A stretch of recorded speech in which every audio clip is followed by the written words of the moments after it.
Happy New Comic Book Day, geeks, and welcome to issue 87 of the Script Heroes podcast. I'm Katie. And I'm Joseph, and today we're going to be talking about Arcana Royale, issue 4, Batgirl, issue 10, Godzilla, Escape the Dead Zone, issue 1, Sisterhood, a Hyde Street story, issue 2, issue 4 of Snow Monkey, Captain America, issue 2, and Cruel Universe, issue 1. That's right, we've got a thick stack today. Lots of stories contained there within. Be sure to hit subscribe to add us to your pull list, and let's jump right into Batgirl. Batgirl number 10 is coming to us from writer Tate Brommel of Christopher Chaos, House of Slaughter, and Green Lantern Dark. The artist is Takashi Miyazawa of Miss Marvel, Spider-Gwen, and Mech Cadet U. The colorist is Mike Spicer, and the letterer is Tom Napolitano. Jay, we have a new fighter has entered the match. Yeah, we talked around it last month, where we, I think, really liked the issue, but we were both sitting there at the end, not really fully able to talk about it, but going, oh, another long-lost sibling in DC Comics. Yeah. Not my favorite trope, and something that I think we could definitely do without, and that is, of course, very central to this issue. I feel the need to first start with Taishi Miyazawa has incredible artwork, and that is so good. Been so important to this Batgirl run, because the way that they draw fight scenes and fight sequences is so gorgeous. And with Batgirl being such a fight-centric book with, all these assassins and martial arts and everything, that is so incredibly important, and it really, I think, makes it so it's hard to ever at least not enjoy the physical reading of an issue, even if you end up leaving with some qualms. And overall, I think the writing, aside from, I'm trying to think of what's Bronze Tiger's son's name. What's his actual name? No. It's incredibly important. Tenji. Aside from his little block spiel and saying his moves thing, which I thought was a weird character trait to give him. Aside from that, I thought the rest of the writing was really, really good. Cass's captions are consistently phenomenal across the series, which is really, really great. Yes. Yeah, I'm not a fan of the long lost sibling, both in concept and in literally him. I am not that big of a fan of the literal him on the page either. So, yeah. I think that the really funky thing to me is I feel like him speaking his moves out loud was supposed to be a stark contrast to Cass type of thing. And it wasn't strong enough to really make it work. It's just such a the idea that nobody has questioned him on that, when he's being trained by some of the greatest fighters ever, until he's in a real fight. It's I'm sorry, you're telling me that neither Shiva or Bronze Tiger would pick up on the fact that he speaks his moves out loud as he's fighting? That feels like the kind of thing Shiva would have shoved in his face constantly. Yeah, and I think that that's part of my qualm with him is I have no great sense of what his relationship to Shiva is. I know that he was... I know, and that, the thing is, that I feel is a very, kind of cool distance thing, but then he talks about her with so much, excitement and affection that I'm okay,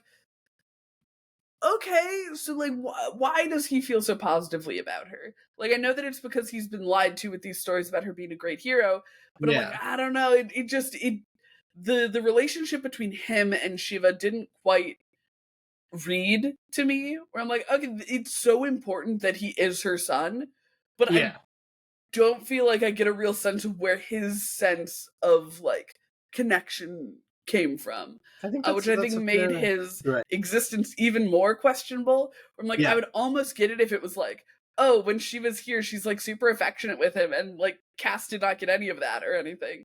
But you're saying, the whole thing of the long lost sibling is so tired, it's so played out, and I feel it's just as good to make a really strong new supporting character. They don't have to be related in some way. So I was a little bummed with that, and I do think that it's a good idea to have Cass paired up with someone who will be a little chattier. I think that it creates a good dynamic. I think that's one of the reasons why she and Stephanie are fun together, and I think it's one of the reasons that she and Shiva worked really well together, because Shiva was constantly berating her. or like saying weird shit because that's her whole deal. So I do think that it makes sense to give her like someone to bounce off of, but I don't know that I love how he was introduced. Though I didn't totally dislike his character.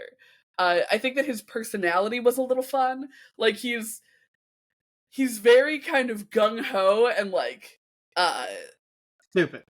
A little bit stupid, and I like a character who's a little bit stupid. He's very stupid. I like a character who's a little dumb. He's warned like 18 times to not say that he's Shiva's kid because that's gonna make the unmarried dude want to murder him too. And then he just keeps saying it because he cannot pick up on any hints. Yeah, I liked his little personality moments. Like he had his little moment at the end where he's like, "This is my sister, and she's gonna fuck you up." I was like, "That's fun." That was nice. That. I did like that moment. I like that moment. And I feel like he had a fun one earlier where he's like, he clearly has no sense of stakes in these fights because he's never been in a fight to the death before. So I like that side of him, and I like the idea of that being the side of him that we lean into. And like you said, Cass is so fun. Takeshi's art, phenomenal. Tate Bromwell has, like above all things, Tate Bromwell has such a good understanding of Cass and Shiva. Shiva obviously not really as in this area, but like that understanding of Cass and Shiva just give you such a strong basis for even when things are maybe not going well in other places. Like at least your main character, and you know how to write them in a way that I never come out of an issue being like, well, I didn't really like how Cass was written in that issue. It's it's like Cass, very, very good at all times. Other things around her, occasionally, you know, don't fly as high. Yeah. But Batgirl, quite fun. Dear listener, if you could choose a character from the Bat family who doesn't currently have an ongoing series, who would you give one to? Let us know down below. And we are going to scoot on across the aisle to Marvel for Captain America #2. Let's do it. Captain America issue 2. The writer of the series is Chip Zdarsky, known for Daredevil, Batman, and Public Domain. The artist is Valerio Schiti, who's worked on Iron Man, Guardians of the Galaxy, and The Mighty Thor. The colorist is Frank Martin, and the letter is Joe Carmagna. Definitely not how that's He made through it. He made his way through it. I made my way through it. So we read the first issue of this Captain America series, neither of us having been Captain America readers. We read his death in our death tiers list video, so be sure to check that out if you want our thoughts on other Captain America stuff. But this has been a good start. I feel like every time I've picked up a Chip Zdarsky book, I've always been like, oh, I always think of him as like kind of a goofy guy because of who he is as a person. Yeah. Like he's a very goofy person when you listen to him talk. He's such a good writer. I loved this issue. Like, he's drawn me into Captain America in a way that I did not expect to be drawn in. I feel like the way that he is paying attention to this kind of successor to Captain America, he has a name. He totally has a name. He does, I remember. And Steve says it like immediately, but I don't. David Colton. The way that he has impressed upon me David's character, I think, is great in this issue. Like, we get these slight flashbacks to him fighting in the Middle East under the Captain America banner, and I found those really effective. Like, the short story he tells in those snippets as, like, David experiences his first, like, scar of war, I thought that was beautiful. Like, it made me really understand the character in a way that primed me so much for the way that him and Cap are clearly going to be, like, butting heads a little bit. Yeah. But I got so excited about this. What I really like about the way that he has written their dynamic, though, is that they're not out the gates butting heads or anything. No. Like, they are both trying so hard to respect and listen to each other, and I think that is a fascinating dynamic to have on the page, and I think that Zdarsky does such a good job with giving it this, like, tension, but this, like, good intention on top of it, where it's like, there is this tension building, but they're both trying so hard to be, like, to not step on each other's toes, when I feel like you, especially in like a military setting, you could very much get characters who are like, well, I'm gonna pull rank on you, well, I'm gonna pull seniority on you, or whatever. And so I love the tension in their dynamic, and I think that it's the part of the book that I am shockingly the most excited about. Like it got me so good in this issue. And on top of that, the art in this book I quite like. Yeah, I think that it's got a lot of good totally agree emotion on in that. it. I think that it gave a lot of characters who we just meet for the first time a lot of great charisma. Like, there's so much to be said about an artist's portrayal of a character influencing your perception of them.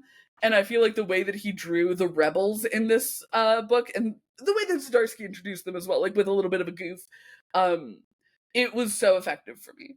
But that is my hot take on Zdarsky's Captain America. It good.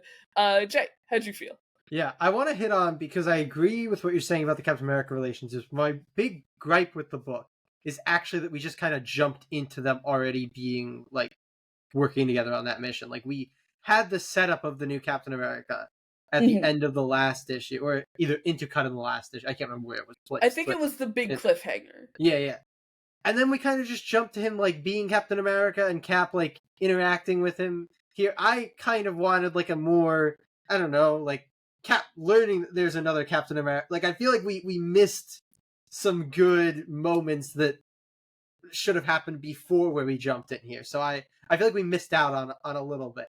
I agree with you that it is very well written once they're together, and all the stuff with our new Captain America on his own to build him up is very good as well. But I felt like we were missing that a little bit there. Other than that, though, I think it was a pretty good issue. I feel like Cap had some really good moments, and then some moments that were maybe a little bit like, I don't know, off to me, of like him just being like, I don't understand the modern day war. You know, back in my day, war was much simpler. Back in my day, we punched fascists. Yeah, I'm like, I don't know. That felt a little off to me. But what I want to give this a lot of credit for, which you kind of touched on, in them like both being written as not like stepping over each other in any way, and like having that, is I just think the actual like military officers of it all is written really, really well.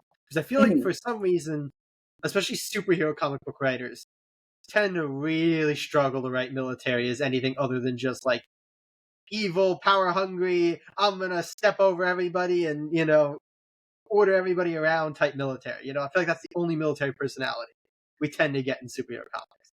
So I like that's a really, like, I think that that's a really modern thing, though. Like, I think that super modern literally in the past, like, probably 10 to 15 years, I think that that's been more the case. Because when I think of comics, I think of, like, because, like, they're fictional militaries, they tend to give a lot more deference to. Like, looking at people who work for, like, I don't know, I'm thinking of, like, the Nick Furies of it all, who are, like, you know, technically, like, military people. And that's what I think of when I think of, like, superhero military. But I feel like even then, like, Nick Fury gets a lot of moments of, like, oh, he's, like, kind of being a little bit of a dick going over people. Like I feel like they don't know how to write, I feel like it's very rare that a military, even one that, like, is shown to have, like, good intentions, isn't written as, like, somebody who needs to, like, step over others and, like, exert their control. You know, so that's like something that I really like in this, that we're not having these military people who are just like, I take it, it's my way or the highway, always. You know, like, it's nice that there's a little bit, and I get why we get there, because military people do tend to be strong personalities. It's kind of like, I think, a part of that type of person, but I like that there's more nuance in the way that Chip Zdarsky is writing them, and I think that is a huge up for a Captain America book in general. Absolutely. Because I feel like you usually get two types of Captain America books. Either Captain America is working for some good version of a government agency, whether that's usually S.H.I.E.L.D. or whatever, you know. And so we're kind of smooth sailing, or the entire government is evil and corrupt and Cap has to fight them and, you know, go out on his own. We don't usually get a lot of nuance, I feel like, in this sense. So I like it. Yeah, I dig it. That's a win. That's a win. Yeah. But we are in modern day with Captain America, with flashbacks to you know, recent history. Dear listeners, do you want more flashbacks to this Captain America's time in World War II? Because we got some good ones in Oh no, I'm sorry. I was totally thinking of the Bucky origin issue from The our Resurrection? Resurrections tier Yeah. list, which you should also That was check out. very good. Yes, that has some real good World War II content. Do you Yeah, want it more of does. that It in this does. current run? Let us know, and we'll, I don't know, whisper sweetly to Chip Zdarsky about it. Anyway, we have more books to talk about. It is time to move on to Sisterhood, a Hyde Street story. Sisterhood, a Hyde Street story. Number 2. The writer here is Metal Zoot of It Happened on Hyde Street Devour. The artist is Layla Liaz of Night Terrors, Catwoman, Alters, and It Happened on Hyde Street Devour. The colorist is Alex Sinclair, and the letter is Rob Lee. Jay, we went nutso for issue 1. How do you feel about issue 2? This is another very strong issue. I don't think it quite hit the high of issue 1, which was a very, very high bar to hit, but it definitely was a very strong follow-up issue. Layla Lee's is just fantastic. Like, the visceral imagery in this series at points is just frankly insane. I held this up before, but like, look at that. Look at like that's that. an image right like there. her in the drowning water, looking all spooky and undead. Every time she appears in a mirror or reflection, and then the ending of this issue is so good, and we can't touch on it, but it is the way that they decided to portray the moment through the medium is really, really Gorgeous. Great. Because I feel like a lot of people would have done it in a different way, but I really, really like the way that they did it, because the potential that it adds in for future storytelling is really, really strong. And I like that so much. And I'm so upset I can't talk about it more specifically, because it's amazing. But the majority of this issue is a lot of like character work. We get a bit on Violet's sister that ends up being very important, and the Violet's sister comes in. I liked all of that. And then Sophie, sorry, I was blanking on the other one. Sophie gets a lot of like characterization in this issue as she decides to pledge for the frat after Violet's goading. So Rush we get the sorority, but he's vibing. Rush the, you know what I mean. No, but we get a lot of Sophie. Because last issue, we don't get actually a ton of Sophie. Like, she's there, and we get like a lot of the like captioned "we're best friends" work, there. And then their interactions in the dorm room are really strong, but those are fewer. And it lends more on like I think the greater story of it. Whereas this issue kind of gets tighter, and it's like, okay, now we're gonna see Sophie interact with all of these sorority. I was gonna say fraternity again, sorority girls. And that kind of gives her a lot of kind of room to shine, because she is very different from them and very uncomfortable in this situation, and that lends to some really good character stuff. But it's definitely a slower issue than the last issue. Yeah, I want to touch on Amber as the sister. I loved so much her time in the dorm room. Like, her just kind of like quiet regret over the way that she treated her sister really fucking hit me. Like, can't relate, my sister and I are besties.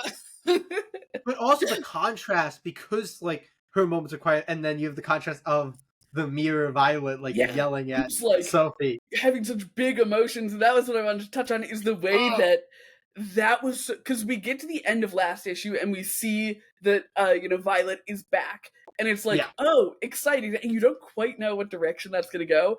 The way that she is able to turn it in that scene, where like you have like someone who's genuinely regretful about Violet's death, and you see the way that Sophie is reacting to it and be like, no, she's a bitch, like she didn't talk to me for years or whatever. And like, while her sister is talking about how sad she is that her sister is dead and how much she regrets not like making amends with her, I feel like it did such great groundwork for where this issue goes. And my only real gripe with this issue is I feel like there were a couple of good moments of that groundwork, like for where the story is going for Sophie's character, but I do feel like maybe it felt a little like it was buying time until it got to the end piece where they could do this big thing. And I'm like, I kind of wish that we had a little bit more, like a little, I don't know, maybe I don't even know what I would put in there, but it just felt like the issue was a little too long for the story that it was going to tell, with the amazing issue ender. Like, I don't think there's any other way you could have ended this issue. Like, I think that was perfect placement, but I just feel like maybe we had too many pages leading up to that. But overall, another really, really great issue. Yep. Gorgeous artwork. I love the character writing. And I if this is a testament to what like the Hyde Street universe is going to be, I am so fucking excited. Like, we loved Hyde Street Devourer, which Maytal and Layla Diaz also did, and like the Hyde Street just has so much great auxiliary stuff going on. I'm just super happy about it. Great concept that has a lot of like storytelling potential around it. Really, really bad.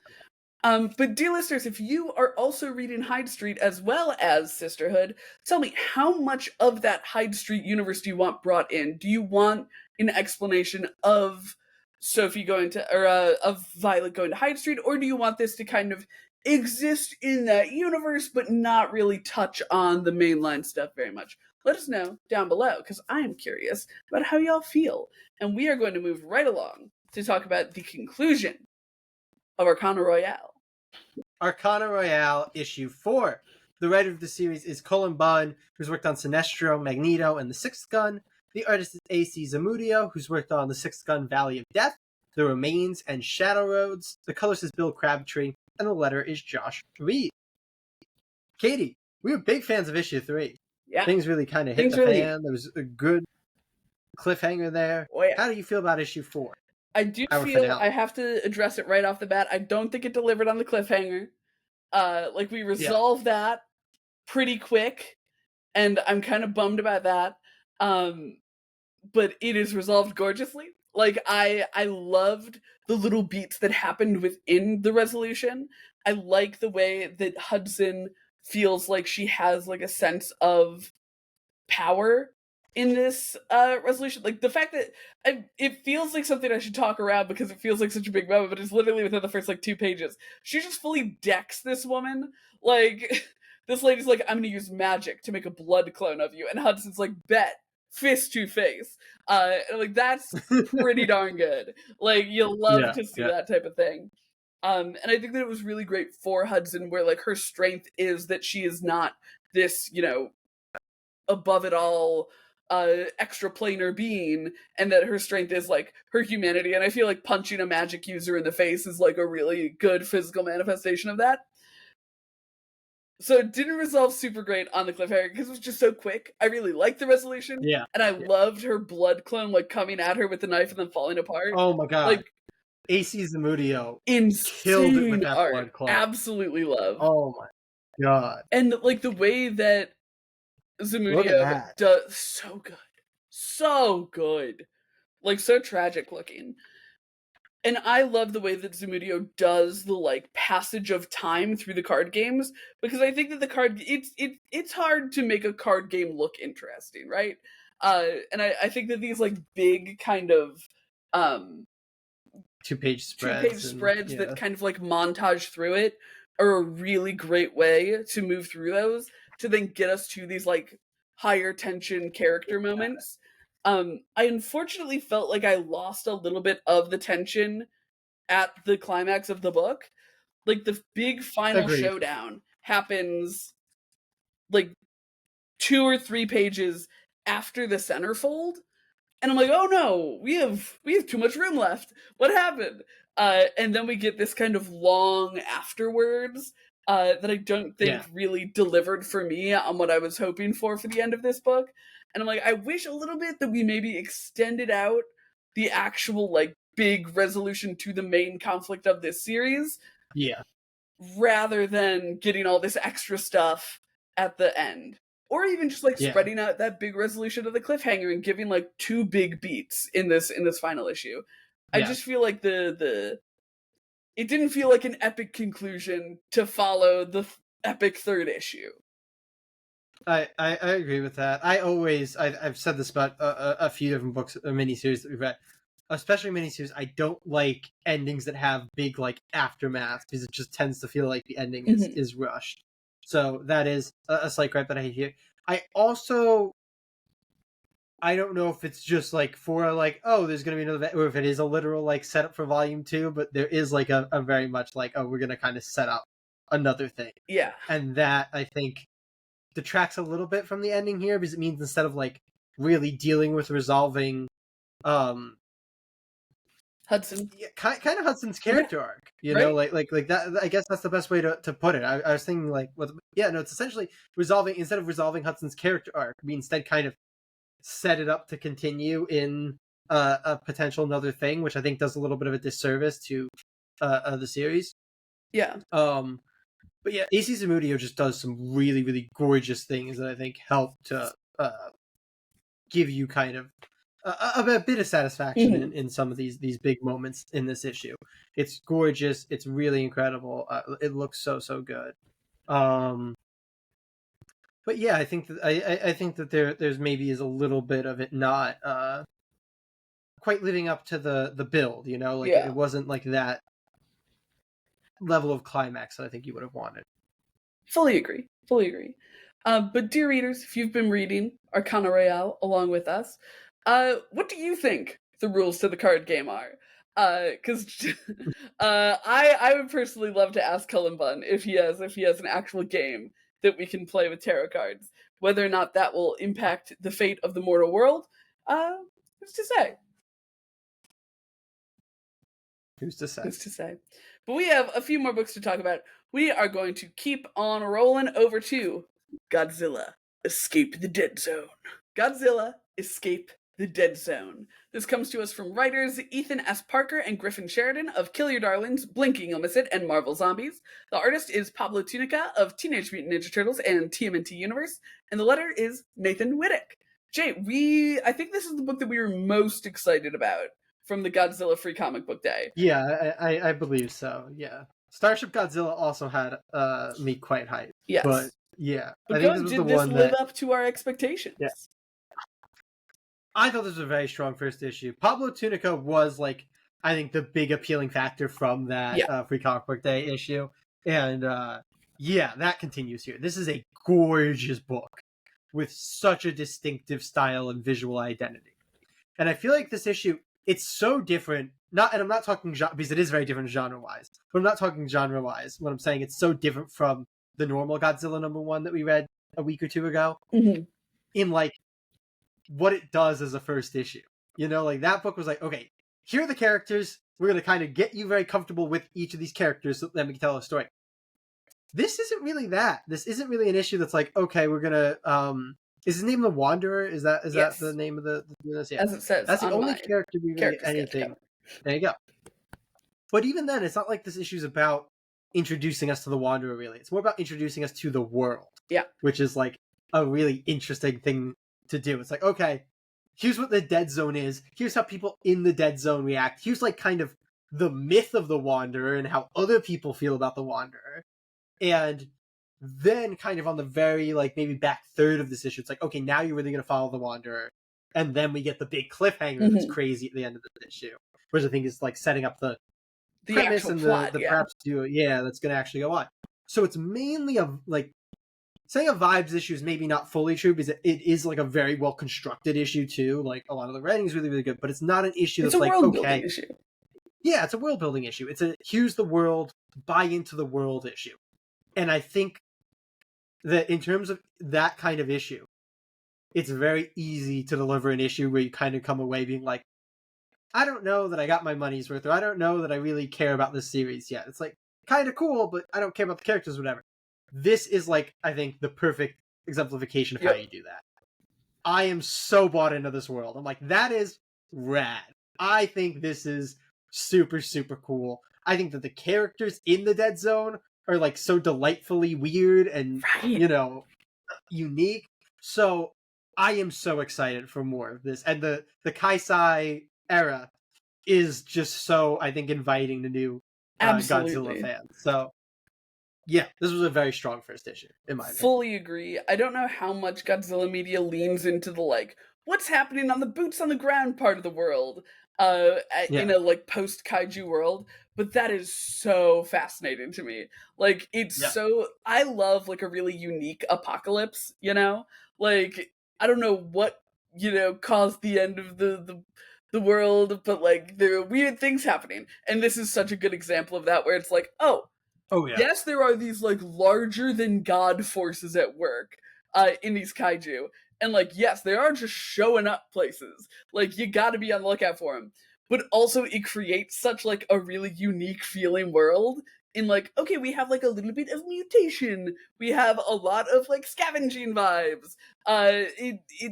It's so fun to like run around in a world like that, because it doesn't feel like a world where you're going to have a lot of like old tropes, like even the small moment of there are these dead zone denizens who are like yeah, driving their car super fast. The Wanderer, they pass him by and they're like, dude, get in the car, like there's a kaiju coming, you need to go, like we need to get out of here. And he's like, no, I know better. And they drive away and they're like, a moment of silence for that dude, he's about to die. And I'm like, I love that kind of twist on in apocalypse, like you don't normally see in an apocalypse wasteland setting. Like, hey, let's work together, let's get you in the car and let's go. Like especially yeah, not from not main characters. And I thought that added yeah, such like, there's a real sense of kind of like community and camaraderie yeah, in this world that I absolutely adored. I feel like it makes the universe so charming, and I think that the choice to have Tunica be the artist on this really sells a lot of that like kind of bouncy charm. Like this is not a yeah, book that's supposed to be like, and I'm gonna caveat this in a second, but it's not supposed to be like a badass Godzilla book, right? Like it's not supposed to be like, our superpowered main character is punching Godzilla with Kaisei energy. Instead, it's like, here's this really human world, and like there are these awesome monsters. Like we get to see some sick kaiju. oh yeah, And like they do have like an epic battle in scope, but it's not like yeah, supposed to be like, I don't know, cool edgy art. Like these aren't kaiju that have big spikes on them. These are kaiju with big fleshy limbs. And I think that's so fun. I think that it creates a really great kind of unique feeling to the book. And I absolutely loved it. Everything you said about the characterization of the Wanderer and the world, so spot on. The hook at the end of the first issue really gets you. This really, it's you already said it, but it's such a welcoming thing to someone who's not engaged with Godzilla media. And I'm like, oh wait, shit. There's so many good fucking characters in these books that I'm already on board. fully agree. Absolutely, Yeah. it's a very good start to this universe so far. Yeah. Dear reader, have you been reading the Godzilla Kaisei universe? Which one is your favorite, and which one do you think totally stinks? Let us know down below, because frankly, right now we don't have one that stinks. We've liked them both. No, coming up in the next couple of weeks, and we'll see. We'll see. We'll see. But we are gonna go talk about Snow Monkey, another free comic book day recommendation for us. Let's do it. Snow Monkey issue 4. The writer of the series is Jason Shaw, and this is his first comic. The artist is ENN of Grim Fairy Tales Dance of the Dead. The colorist is Chuck Michael Obach, and the letterer is Seda Temofonte. Katie. Yes. Been a little up and down on this series. Yes. Overall. This is the... It's maybe not quite accurate to say this is the end, but this is technically the end. This is the final issue of the current solicitation. Yeah, exactly. Talk to me about it. It's tough because, like you say, it's not the end. The very end of the book says like to be continued in Snow Monkey. I think Back to School or Bad in Problem Child. That's what it is. So going into it not recognizing that it was going to be a part of a larger story, I feel like I was expecting more of an ending than we got. Like this did not feel like the end of a volume to me, unfortunately. No, not at all.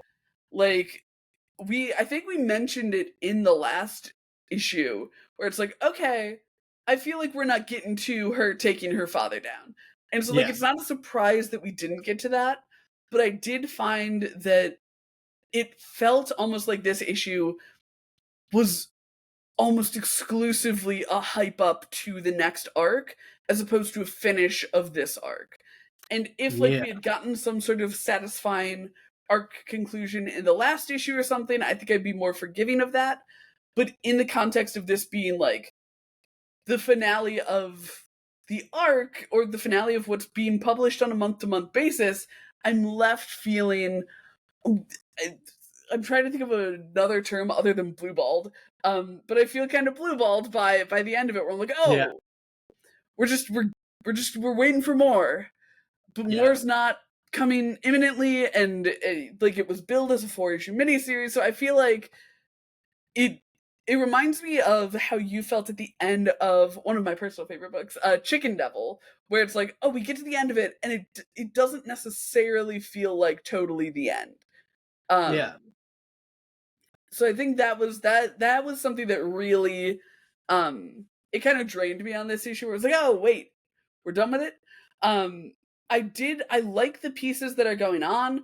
I like the reveal about her bestie lying to her. I think that it's always good for your character to lose their friends. Like it's such a good, it's a narratively ripe thing to be like, oh, your friend was lying to you, and that sucks. Like I feel like it's so good for setting up her like kind of solo vigilante thing, but I also feel like maybe the friend wasn't built up enough. Like he knew her shit, but like it didn't feel like that big of a betrayal to me, because I'm like, oh, I don't have like a huge investment in this guy. And so I feel like there were a lot of my problems with this issue come from it being billed as a like 4 of 4 issue, and it really not being a 4 of 4 issue.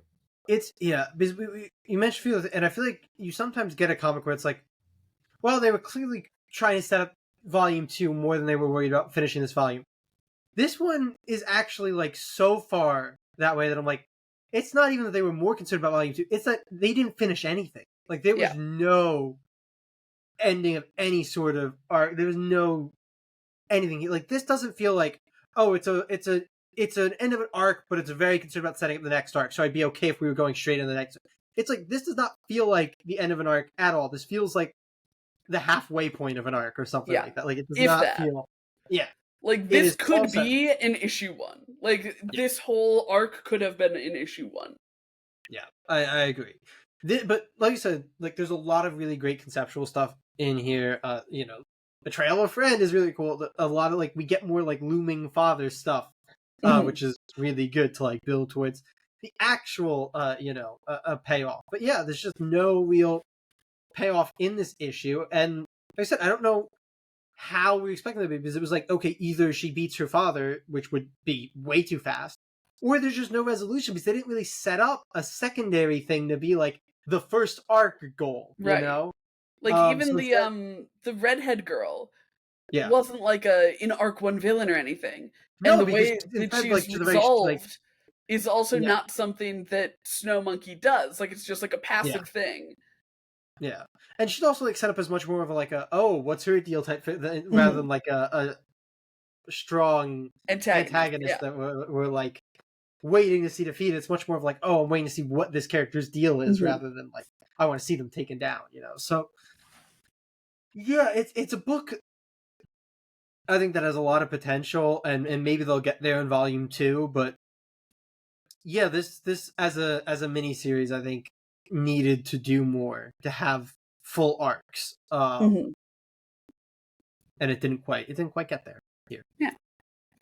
Dear readers, dear listeners rather, did you read Snow Monkey? Are you looking forward to the continuation of it? Because it seems that based on the back of the book that they are already in development, or at least have been given the go ahead by Red 5, because they say that there's more to come. Let us know how you felt about Snow Monkey down below, and we're going to move into our final book of the pod, which is EC's Cruel Universe #1. Cruel Universe #1. All right, buckle in. We have a whole host of creative teams here. For the first story, In a Strange Land, the writer is Jay Holtum, and the artist is David Rubin. For the second story, Catch and Kill, the writer is Anne Nocenti, and the artist is Kano. For story 3, The Fittest, the writer is Greg Pak, and the artist is Charlie Adler. For the final story, which is a previously published EC book, which was previously published in Weird Fantasy number 22. It's called Derelict Ship, and it was written by William M. Gaines and Al Feldstein. The artist is Bernard Krigstein. And color restoration was done by Inaki Apiazu. Sorry. The lettering was done by Richard Starkings and Comic Crafts Tyler Smith. Jay, pick one. Yes. And I'll pick one. And we'll talk about two of them. Okay. There are a lot of stories in here. I don't know if this is going to be a surprise to anybody, but I'm going to choose The Fittest, which is written by Greg Pak and illustrated by the great Charlie Adlard. Yes. Not a surprise. No. It's Charlie Adlard. What do you want? No, I thought this was the best story. I think the front end of it is a little bit rushed to kind of kick things into gear. But after that, we get just a really cool story about this very I don't know if the captain's the right word, because I don't think he's actually the captain, but he's like the dude in charge of this escaping a disease, ship. And I think he's written very well. His character is immediately evident. He's just the worst. And he gets some good comeuppance, which I think makes for an entertaining story. And Charlie Adlard does a phenomenal job. All the way absolutely. I had a small gripe with it. My gripe was, like you said, it's very rushed at the beginning. Yes. And I missed that there was like an actual like plague disease. Like that it was some sort of like actual like, I don't know, zombie virus type of thing. Yeah. I mean, not necessarily zombie virus, but like supernatural type of disease thing. Yeah. Like maybe I should have picked up on it from them using the scanners and stuff, but I had missed that at first until we got to the very end. And I'm like, oh, that's happening real fast. And so I do wish there was like a second more on Earth or something. And it could just be that, in a larger book, sometimes you're reading a little quicker. You just miss things, but it's something that I just barely missed. And I'm like, I got to the end and I was like, ooh, I'm going to reread it. Cause I was like, let me read it with that, understanding. And I think that made it a much more enhanced experience. Cause it's like, oh, okay. I understand that they're like fleeing from something specific now, as opposed to just like a dying Earth. Yeah, that was my one gripe with it. I thought it was so fun. I think that it does the best thing that a short comic like this can do, which is hitting like all of the beats. Like it really, it's funny. Like that's the thing with it, is that it leans into like a really kind of serious funny. Like it's not it's not like haha funny, but it's like, oh, he's the worst to such an extreme that it's funny. And like they even kind of like hit comedic threes with the way that the plague appears, and I thought that was so good. It made it feel like such a complete story, and like such a really satisfying reading experience. So I was also a big fan of that one. Which one are you gonna pick? I'm gonna pick Derelict Ship. We're looking at the classic one. I think that it's so fun to read these like old pulpy sci-fi ones. Literally just the other day, I was trying to hunt down because DC Universe doesn't have a ton of them, but I was reading some old mystery in space. Because I'm like, man, I'm really feeling like some real fishbowl sci-fi right now. And lo and behold, this was sitting on my to-be-read pile. And I'm like, oh, look at that. I get some real, like, genuine pulpy sci-fi. I thought this was so, like, classic, right? Oh, yeah. Like, one, in the way that it's written, like, you get the classic like overwritten captions, but it fits with the vibe. And I actually found them to be pretty quick in this. Like there were a few extraneous ones, but a lot of them were like, in a way that I feel like I don't often see with these older comics, a lot of them actually were replacing art.